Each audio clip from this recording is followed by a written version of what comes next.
I'm going to talk you through your A-Level Religious Studies paper for Eduqas. So you will sit at the end of year 13 because we just do the A-Level exam. We don't offer AS. So at the end of year 13, you will sit 3 different exam papers.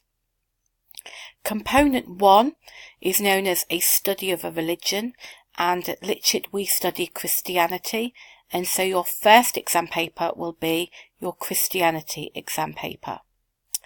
Then component 2 is a study of religious philosophy, so philosophy is your second paper, and component 3 is ethics. Each exam looks very similar, they all have the same structure, and so I'm just going to talk you through the Christianity paper because that will be the first one that you see. The exam is 2 hours long, and so you're going to answer 2 complete questions. That is a part A and a part B. You are given an answer booklet in which to put your answers in. If you need extra paper, there are 12 pages, but if you did need extra paper, you can always ask for extra paper. That will be given to you. When you're answering in the booklet, because to some extent you have completely free choice which questions you pick, it's really important that you write the number of each question that you answer next to the start of that answer, but also on the front cover of your answer book. Each question is worth 50 marks. Remember that your part A is worth 20 and your part B is worth 30. So that's the front page that you will see. In addition, you will have an answer booklet. And then on the back of your exam, this is what you will see. So your exam paper, not the booklet, the exam paper with the questions on is just a double-sided sheet. You're reminded at the top of your paper, so just here, that part A is testing your knowledge and understanding, and part B is testing your analysis and evaluation skills. You will also notice that your exam paper is broken down into 2 sections, section A and section B. And you are going to answer 1 question from section A and 1 question from section B. A reminder that part A is worth 20 and part B is worth 30. And so when you are choosing your exam question, remember to read both part A and part B. Some students, for example, for question 2 here, might go, liberation theology, I know that, I'm going to answer that question. Then they get to part B and they think, I don't really know very much about the Roman Catholic Church response to liberation theology. But they have to carry on because they've given up 20 minutes of their time writing part A, and they won't have time to pick another complete question and do it justice. So take time to read both parts of a question before you decide to answer it. If you think that you have an hour for section A and an hour for section B, and you're working at a minute per mark, you have 60 minutes, but you're only working for 50 minutes of that. You've got to get 50 marks. And so it is really worth taking time to read both questions properly, think which one you're going to pick, perhaps do a quick plan. Think to yourself, what's my thesis statement going to be for B?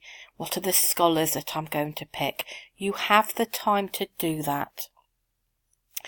If you are in an unfortunate situation where you only feel confident with one part of either question, the part B should be the deciding factor because it's worth more marks.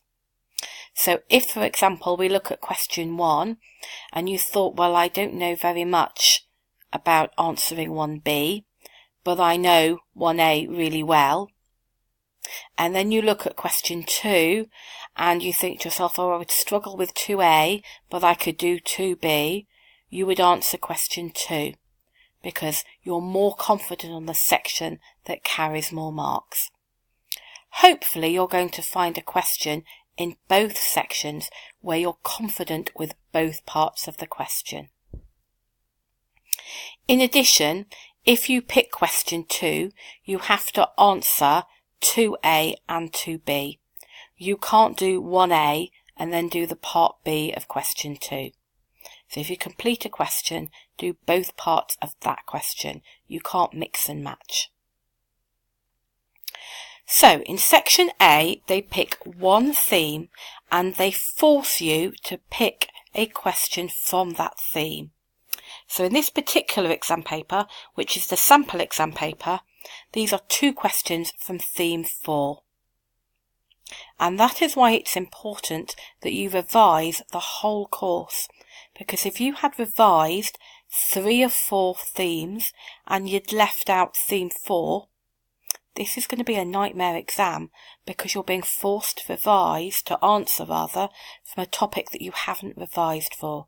So you need to revise every single theme. Then if we look at the bottom of the exam paper, this is section B. So in your first hour, you've answered a question from section A. In your second hour, you answer 1 question from section B. And by 1 question, I mean the part A and the part B. And in this paper, it's a lovely balanced paper. So the questions on charisma are from theme 1. The questions here from the Trinity are from theme 2. And the questions on the ordination of women are from theme 3. And so you would have a choice there. Shall I answer a question from theme 1, theme 2 or theme 3?